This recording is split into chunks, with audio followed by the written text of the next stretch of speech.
Hello everyone, I'm Hassan from Mechanic Bar, and besides me, it's not my twin. He is known as Slow Turtle in Mechanic Bar, and he also known as Slow Turtle in the world of Kawasaki and the big bikes.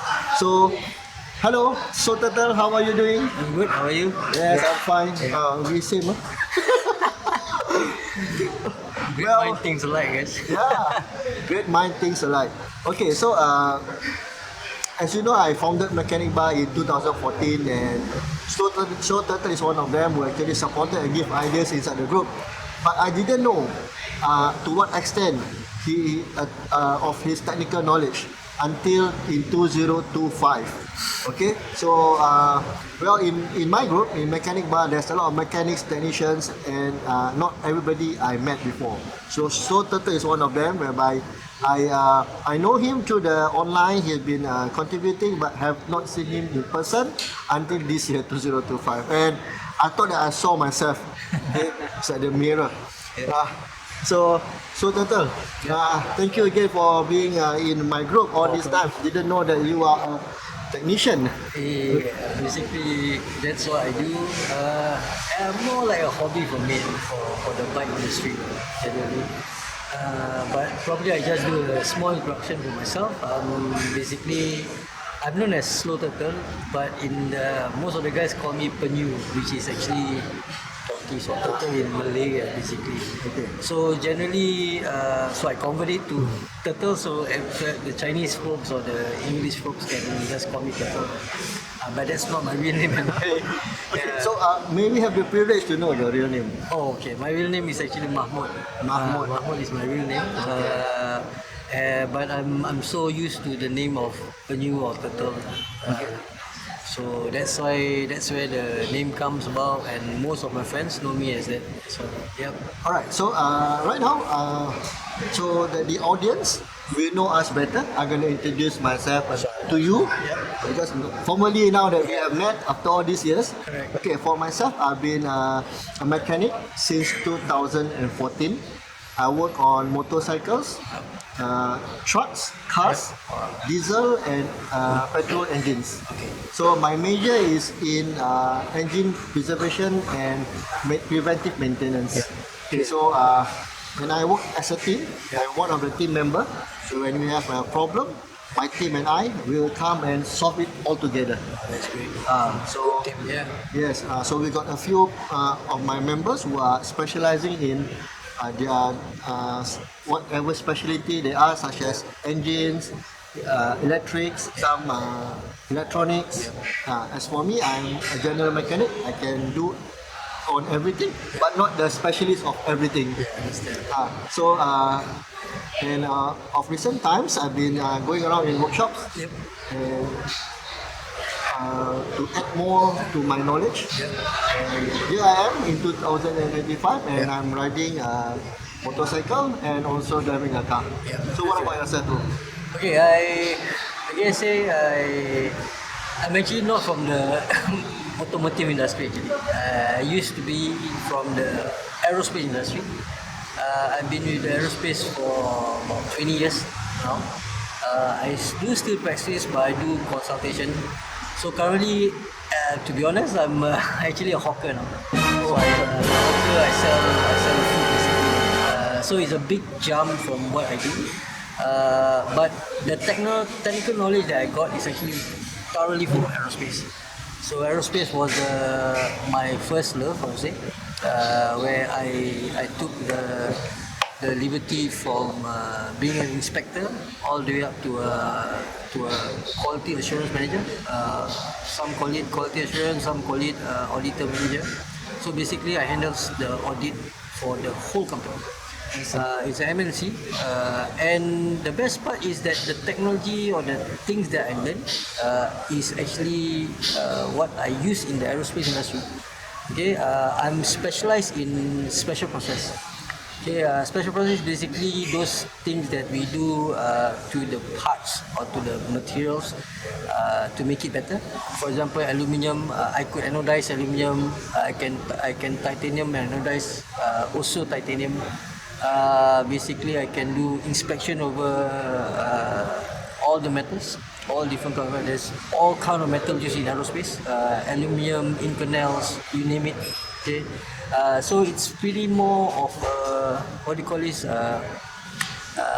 Very very exclusive kind of what do you call this? Material development and so forth. I'm a bit lucky lah. Basically, I get to handle all these things. A particular technology that aerospace use is short pinning, okay, and it is actually developed from the automotive industry. What it does is basically sandblasting a metal with ball bearings.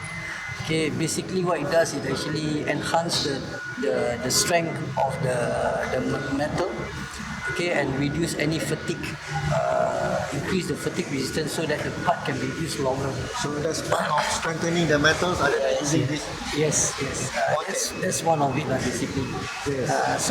However, motorcycle is like a hobby for me. I enjoy the technology. I enjoy the different kind of configuration of engines and so forth, which basically I so-called fan love. And when I fell in love, I want to go further depth in terms of to the theory part where all the calculations are involved, measuring the valve size, measuring the how much stroke that you want to apply, even to customizing the length or the design of the exhaust. I'm to the extent where I really look into it and so use it. You immerse yourself into the art of fabricating components for the motorcycles to enhance the motorcycles, right? More of a performance kind of thing. As you can see, just another thing that I like to share is that, for example, when you go for something high performance, the design is designed to be failing at a certain point. While when you go for a street version or road version or kind of engines, bikes or whatsoever, the design is much more reliability. It wants to last long. However, things still can get better. Alright. So I want to bring you back to 15, 20 years ago. Okay, so that's where also kind of like where I actually started to ride motorcycles myself. Let us compare the riders then and the riders now. From my perspective first. Okay, apart from like I said, I'm a mechanic in a MNC company. I'm also a trainer there. I train interns from ITE, from Northlight, from this all these technical students, right, about automotive.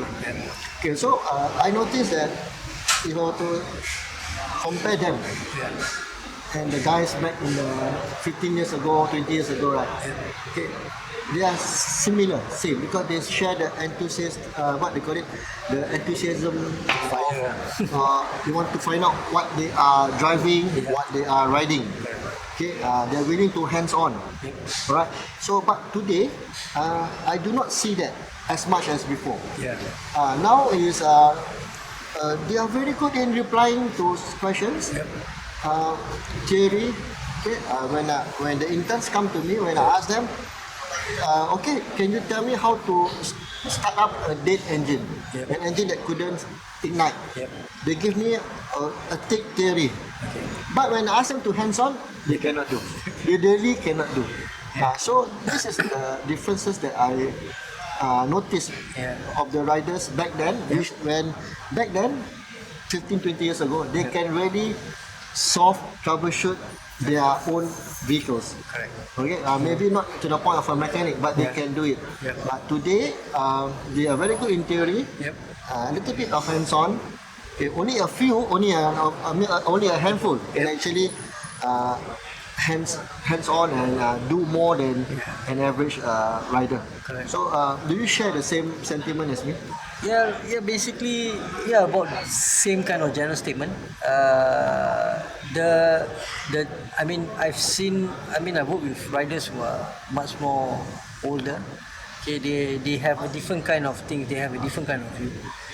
Nowadays, the younger generations, they are much more IT savvy. So it's easy for them to get information. You Google everything, you can. So sometimes people call me, you should not, you Google the thing also. say no lah. Yeah, I also get. So when you Google, it's one thing, but when you understand the fundamentals, it's a different thing. But generally nowadays, it's easier for me to explain on things nowadays rather than the olden days. The olden days, they have to do a comparison between certain things. For example, the general workshop mechanic, they are very very good at hands-ons, but when it comes to theory, they have almost zero. But not saying that they don't understand, it's just that they can't explain because of education, because of how they look things at. If they don't know how to do the work, definitely they cannot repair our bikes. For nowadays, the new generation, they can explain the theory, but hands-on is very very limited because everything is you don't see that kind of problem until they practice it often. Yes. Yeah. So practice is always an important thing. I got some questions here from my group members. Sure. Okay. So some of them were asking me about ECU flashing. Okay. So again, my expertise is not in ECU. I'm a general mechanic. Yeah. Right. If you were to ask me my opinion about ECU flashing, I will give you this general statement. First thing, the engine without ECU it can work, but it cannot be controlled. It can have rapid wear and tear, and it's dangerous. So you need something to govern it. So that's where mechanical things come in. Okay, before the rise of ECUs, you know, before on the past we use cables to control the speed. Now we use fly-by-wire technology, right? Correct. All of this is equates to ECU. So what do you think of ECU flashing? Now this guy is wait before I say that he's okay. Slow Turtle is also known as a scammer and flasher. Okay, he scam people through flashing. Okay, worldwide, he scam people through flashing. But he's the best when it comes to answering what is ECU flashing. Okay, I'm not the master of it. So please, what is ECU flashing? Yeah. Anyway, I got a scammer thing because Now, why people call you scammer? because I trick the issue basically. Oh my god! Wow! It's not trick basically. Okay, ECU generally is the brain of the bike or the car or anything that is mechanical. And ECU stands for engine control unit. While every vehicle, almost everything has ECU. Bikes are very simple because they have only one ECU, probably two because we have the ABS also have the ECU. Nowadays we have ABS, right? Yeah. While the car, the other vehicles, for example car, lorries, they may have 5 to 7 kind of ECUs on them because each ECU controls different things. Transmission ECU, engine ECU. So basically, what I'm working on is basically on motorcycle ECUs. Okay, so you are working on motorcycle ECU. Now the factory had manufactured a motorcycle. Okay, let's just say a Super 4. Yes. Alright, Super 4 got ECU, right? May have CDI also, but basically maybe ECU. The latest Revoto, the last one. Definitely have ECU. ECU. Okay, let's Super 4 we politely push aside. Now the generation of the rise of the Kawasaki, the 4-in line. Yes. Be it 250cc RR or the 400 RR, right? Yes, correct. Okay, so they have ECUs, right? Correct. So I got some general questions asking me, is it advisable for them to flash their ECU? So from my perspective, if you ask me, because my major is in engine preservations and preventive maintenance, my first answer is no. My first answer, because I want to see, and I don't know who's the one who asked me. Yeah. If the one who asked me knows about engine, how to maintain an engine, Yeah. I will tell him, yes, you can flash. Yeah. If I don't know, I said, better don't flash, reconsider again, because whatever the manufacturer has worked on your bike is really more than good enough. It includes all the safeties. But they are in the motorcycle maintenance world. We don't only have mechanics. We have race technicians. We have software technicians, and he's one. And again, our scammer flasher is the one who understands about ECU flashing. So let's say if somebody would ask you, hey bro, would you recommend me to flash my motorcycle and what is effects? So what is the effects of the flashing of motorcycles? Generally, at the end of the day, is I always ask before when I flash for someone or when I flash ECU, I normally ask the rider what do they have in mind, what goal do they have in mind. Okay, if you have a person who is just I just want to ride from point A to point B, technically the ECU flash is not really required because the parameters in the current or stock ECU is more than enough to maintain the bike, and it's enough for the rider. However, there are riders who feel, I want to have a feel more on the twisties, I want to have more throttle response, I want to go to bring the bike to the track. So this is where the stock system doesn't really have enough juice. The stock ECU doesn't produce the sports intended purposes. Correct. So it's like kind of a additional feature that can be unlocked or locked or reprogrammed. Okay, ECU basically sets programs. Okay, back then, probably 15 years ago, the methods were different. I remember. Yep, they were basically using. We were actually extracting by cutting out ECUs. You like open surgery, take out the circuit board. Yes. Whatever the PCB board down there, you do something to it. That was just extracting. And when we have and back then there wasn't the port. There was no port, right? There was no port. That's one thing. That's the next thing is the port was not an issue. The data was not a problem. The problem was the interface. Interface back then was hexadecimal. So it's basically binary numbers that you see, and then you have to find out which part or which program is meant for this. That's very complicated because they're using. Okay, so I think what happened. I know what went wrong with my R15. Okay, so my R15, I tell you something. That was I think maybe 12 years ago. Yep. What I did was I changed the cylinder block. Yep. I upped the piston. To equivalent to 180cc from 150 to 180. I changed the camshaft. I put on the clutch screws and all this.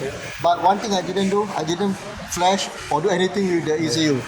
So it ended up damaged just in a matter of few months. No matter how much I care. So if you are using your motorcycles for track purposes, racing purposes, in a halal proper place, not in the Singapore street, not Malaysian street also, in a proper racetrack, then flashing is recommended. Yes. Right? Yeah. So, going back to your situation, probably there were issues with your ignition map, or there were issues with your fuel map. It might be too little fuel that overheats the bike because now your bike has more power. It needs more fuel. Yes. Because you have a bigger CC now, so technically you need more fuel. Yeah. So you see, if you have a solid knowledge, but it's only half of it, you need another half.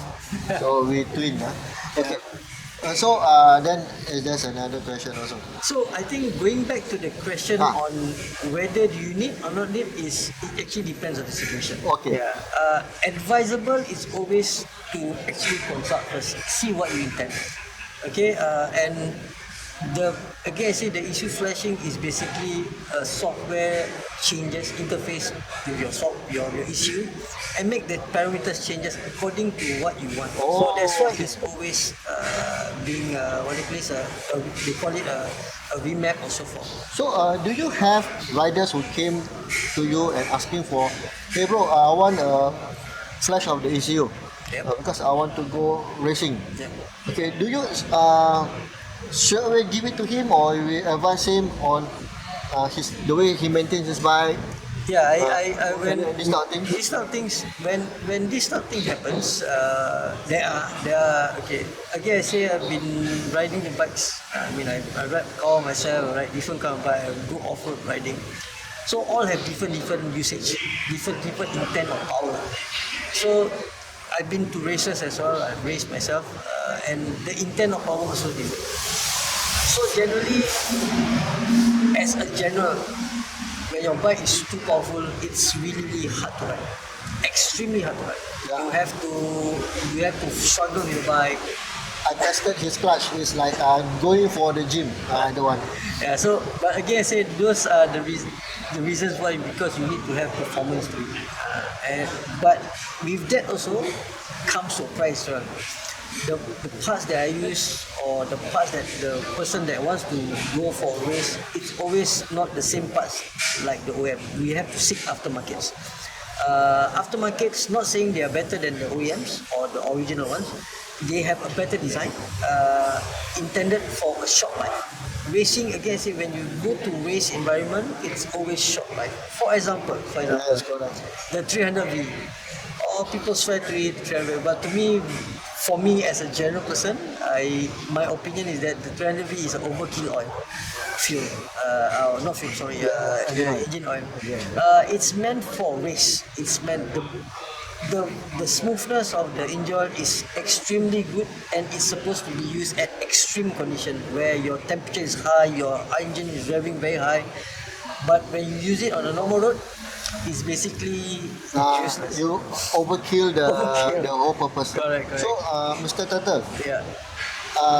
if I were to flash my ECU for my motorcycle, am I right to say that I need to have more maintenance of the engine itself after flashing? When you look at it at the point where it is still used as a street bike, right? The maintenance still can be used according to your maintenance schedule. However, the maintenance schedule may be bring forward. The reason why because some of the parts are going to a certain extreme point where you flash. But however, the flashing is also depend on what are the intent. For example, as a general, when I flash a street bike or a road bike, we look at a point where the usable power. Usable power is looking at about the mid-range where you always cruise most of the time. That's where I target to have the best or the most of the enhancements. I see. The top end doesn't have. So generally you still can follow the normal maintenance. However, it's always advised to go slightly earlier because of the wear and tear or because of the intent of the bike. The bike, again, I say it's like it's getting a new brain. I remember you were talking about some government last time, I think. So the new government requires more yes. stricter check. Yes, I was saying in my past videos about engines and ECUs. So I would say that engine is something like a population in a country. ECU is the government. Correct. So when you have a scammer that scams the ECU, now the ECU, the government changes to a new government. The population behavior also change. Yes. And also we got also question, Mr. Slaughter today. Also were asking, do you agree that okay, let's say we have a 600cc sports bike, Kawa 600 or Yamaha R6, okay? You do the flashing, you do all the scamming for all these people. Am I right to say that what you do actually, you redefine the power instead of adding on to the power? Is it a general statement like this is acceptable to you? Like, okay, sorry. Understand. From my perspective, as a mechanic, not a scammer like you, after you scam my bike, I understand that the power had redefined. Okay, you had adjusted certain power band at this certain RPM. Yep. The throttle response, the timing, ignition, idling, all have changed. So, is this the influence of ECU? Yes, it is the influence of the issue. So when you look at it, Are we redefining the power band? we are redefining the power band, and we are even giving more power to it. Okay, more power. Power, again, I say, is all. When you look at the fundamentals of engine, people say the more fuel you have, the more power. Actually, it may not be true also, because if too much fuel, your bike will be bogging. Your bike will not have more power. So the ECU flash basically using data that I have, that we have taking from dynos or taking from road testing or track testing. The data is being used to adjust the fuel maps. So when the fuel map is being adjusted, we have a target F to fuel ratio, which is actually making the bike breathe better, and targeting to a certain air fuel ratio, make sure that produce the most power of it. Okay. In the past, we have the technology, they call it power commander. Correct. What's power commander compared to your flashing techniques? Okay, basically Power Commander has been around for so long. Yes. Okay, these are all known as standalone system. Are they piggybacks? They are or piggyback. They are basically what they do is basically the Power Commander is actually me inside the Power Commander and tricking the ECU, giving the correct information. So that's where the scam work Yes. comes from. You scam, you trick the ECU. So Power Commander basically take the data from the sensors. Before it goes to the ECU, it changes the numbers to the numbers that you want to be or the programs want it to be. The good thing about that is that it is a standalone system. It doesn't really affect, not say affect, it doesn't really harms the ECU. That's the pros. However, the cons of the standalone system is basically there are certain features only the ECU can be done during flashing. For example, powers, the speed limiter. There's a speed limit restriction in certain bikes. So Power Commander doesn't do that. Then while the ECU flash, they can totally remove it with just a check box, and then there's no more speed limit. So the bike, for example, your bike is being the ECU is being programmed at 200 km per hour speed limit, and actually the bike can go further, but it's being restricted by the Kawasaki engineers or the manufacturer engineers. Just by unlocking it, you can go actually 220, 230 and further. Oh, okay. So that's the speed limit. The standalone doesn't do that. And the bad side about standalone system is that you have to add on more hardwares. Oh yes, I remember. Yes. The last time I did adjustments on my bike, they put the fuel controller. Yes. But I didn't up my injectors. Yeah. So I see Correct. you must study both lah. Okay? So you have the normal ECU module, then you have the secondary injector system module, you have the ignition module.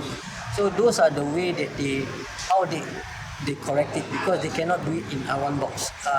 However, the ECU flash is basically you go directly inside the ECU, reprogram the whole thing, and then come out from it. Okay, so this ECU flashing, does it only applicable to sports configured motorcycles, or you can do on today, scooters are very popular, and also those tourer type, not like Yes. the NX 400 or this. Is it only applicable or recommended for sports, or can any motorcycle? Again, I say the definition point is what the user wants. There's nothing wrong for example, ST13 or FJR 1300 going for a track. But with the normal configuration or normal ECU setup or parameters, the bike is really sluggish and it doesn't have response. So that's where the flash comes in. So at the end of the day so any bike can be flash, however depending on the software that we use. Okay, and there's another question.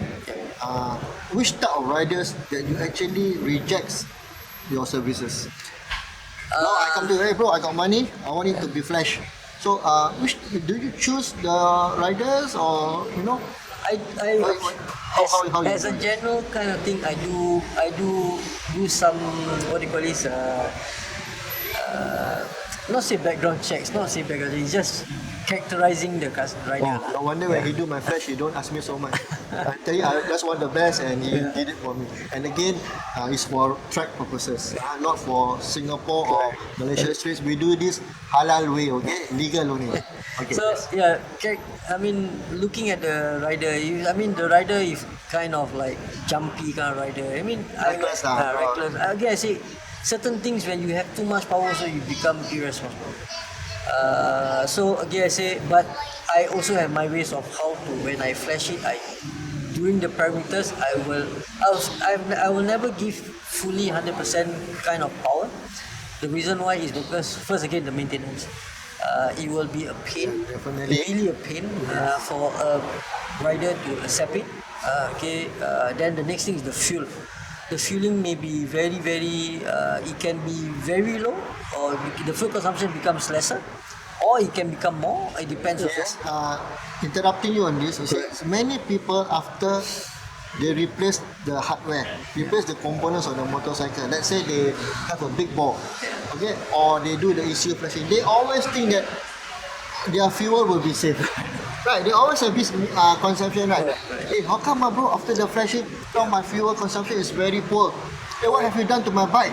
Have you ever get such calls from you? I do get a lot, but I explain to them. Technically, okay, for example, on an average, you may on a very good flash, and depending again, I say the fuel consumption is based on the rider, the rider throttle control basically. And the condition of roads. For example, you're riding on a highway, most of the time, you'll be getting about the same as the stock. Yes, I agree. But if you are going on the city roads and so forth, you on and off, you accelerate more, you decelerate more, you will use up more fuel. However, the most also you are looking at maybe 5% kind of drop in fuel consumption. There are cases where they want to have more fuel. I do that, but again, I say when you it's very hard to have. Generally, I try to have a balance. Okay, but the balance is basically usable. But there are cases where they want power, but they don't want fuel economy. Which You got to choose one, lah. you got to choose one. Again, I say everything comes with a price. And again, I say even for the EV bikes nowadays, the new EV bikes, it comes with a price. Right? The maintenance, the batteries, everything, it comes with a price. So again, I say technology comes in and comes out. How much you use the technology is most important. Yes. Nowadays, because of the compliance with the Euro 5, Euro 6, and so forth, they are always trying to have a minimal, emission print. So minimal emission means the bike will normally be much more fuel economy nowadays because of their F ratio is very lean. But again, I say when you have very lean F ratio, you means your engine will overheat much more easier, much more faster. And heat is, again, I say the worst enemy for any mechanical stuff. When you have heat, you have cyclic kind of expansion or cyclic load, fatigue or stress. Yes. And as time goes by, this thing will break down much more faster. When you talk about heat, right, I understand that in a motorcycle, just in a motorcycle, general motorcycle, you contain heat through the usage of coolant, Yep. the cooling fans, Yep. the engine oil. Correct. Correct? Yes. And I always tell people, if you do something to your motorcycles, whether you change the components or you flash the ECU, your cooling elements, the coolant, the engine oil, and the fan, all these have to be altered. Correct. For the fan, you had informed me that he had changed the interval when the fan ignites and turns on. Yep. For the engine oil, I always advise them to replace early lah. Yeah. Because the engine oil, one of the properties is to cool down. That's why I said to you guys, buy a good engine oil. Because a normal engine oil cools down, but not as effectively as a better engine oil. And of course, the other one is coolant. This is the most overlooked one. And when you overlook coolant, what happens is that your engine gets overheat very easily. You do not feel it as much, but the engine itself feels a lot because the ECU has changed the overall parameters. Am I right? Okay, so before we end this conversation, so what are your advice to the general motorcyclists out there? So for you being a rider for so many years, hands-on the components, you scam the ECUs, right? So what is your advice to the motorcyclists as a general? As a general, I mean, you have to know what you need. It's good that you read on things and learn the things. Get advice from the correct people, and always there's nothing wrong to have always second opinion. My advice is always don't always stick to certain things. Try to explore different. Nowadays, the bike technology is again I would say the riders aid technology has improved so much, really much. For example, And the bike is helping the rider. correct, Right. yeah. And as time goes by, I've also foresee that the rider will become more dependent on this. So when you go back to the question, when 15 years ago, the 15 years old riders didn't have all this. I didn't We have. don't have ABS. Yeah, We don't have yeah, traction right. control. Yes, exactly. So No. it's a difference in terms of the raw power, in terms of control technique is many different. However, always look out for the older riders, ask them for advice, and they can give you advice or two, and always willing to learn. That's important. You must always be willing to learn. Get advice from even a small kid who rides in the off-road. I mean, I've seen them race. They are like maybe 9, 10 years old, but they are super fast. They have no fear basically. But however, when I look at them, ask them just a simple how you do this, and they just share. And it's okay to ask. And when you ask, you always get the information. And again, if the information good for you, you take it. If the information not good for you, just take it out. Yeah, I guess also another question I just received. Okay, one of them is now that they have flashed their ECU, Yeah. they are keen to use 97, 98. I mean raw 98 V power. Is it necessary to use those fuels coming from a aviation industry, right? I know aircraft they use what type of fuel? Nitro kerosene. Kerosene basically. Kerosene, right? Okay. So, is it necessary for us after we flash our motorcycles, we need to use a certain grade of this fuel? Because for me, like, I'm not feeling rich lah. So I pump 98, I pump V power, you know, like macam faham, you know. But my wallet becoming lesser, you know. On the honest point of tuner's perspective, it's not necessary because when we tune the bikes, for myself basically, I tune to the lowest grade. Oh, so you can tune to the fuel acceptance. Correct. Basically, The minimum acceptance. minimum acceptance. Technically, I will always go back to the basic OEM requirements, which is, for example, the ZX4, for example, is a 95 minimum. So, as a minimum, I will tune to that and then maybe give some leeways to a point where if let's say you go to Thailand, you go to Cambodia or whatever. Their countries don't have 195, right? They don't have like us, Exactly, right? exactly. So you still can ride the bike without any major issues.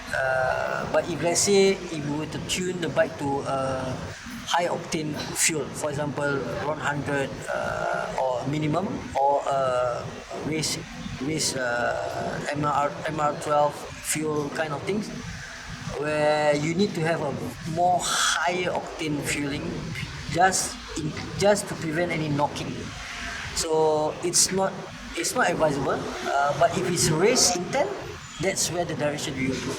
But if it's not, still 95 or 92 a minimum. And again I say it depends on the individual. If it's required, I don't think it's required. But when you use a higher grade kind of fueling, your bike feels much more responsibility.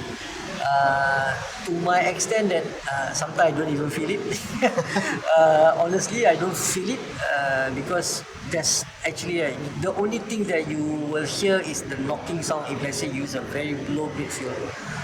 Which the bike itself has knock sensor detectors and so forth to prevent any knocking.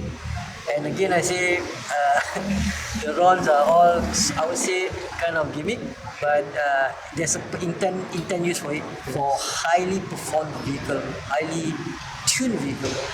If your tuning is a simple flash or what, you don't really need it actually. Yeah. So in other words, guys, if you are riding a stock motorcycle, I believe it is more than good enough. Yep. But if you prefer customized power, customized performance, okay, then I think flashing the ECU is a legit thing. Yep. using additives is also a legit thing because today technology is different, right? So again, like what he had mentioned, I hope that he had answered most of your doubts and questions about ECU flashing. If you need to find out more about ECU flashing for your motorcycles, right, you can always find Slow Turtle. So where do we find you? Your any links, or we know you have a shop, right? Your makan hawker. makan shop, But how to find you actually? Never tried that before. I never even. Okay, very simple to find him. Okay, you just go to mechanic bar, look out for the member called Slow Turtle. Yeah. Slow Turtle is just a gimmick also. He's really fast like a rabbit, like a cheetah. Okay, so you can find him at mechanic bar and Facebook. Nickname Slow Turtle. Yeah. I think he's popular enough locally. And also Haji Kadir restaurant. One of the that If you see like the face like me, but if you see me, I cannot answer ECU lah. He answer lah. Okay, so guys, thank you so much, and so Tata, thank you for coming to Thank my you very bar. much. I'm Thank very you for- proud and honored to know that you are actually a technician, and you know it helps me a lot in my technical sharing and studies. Okay, so guys, thank you so much again. We see you in the next episode of Mechanic Bar. Peace out.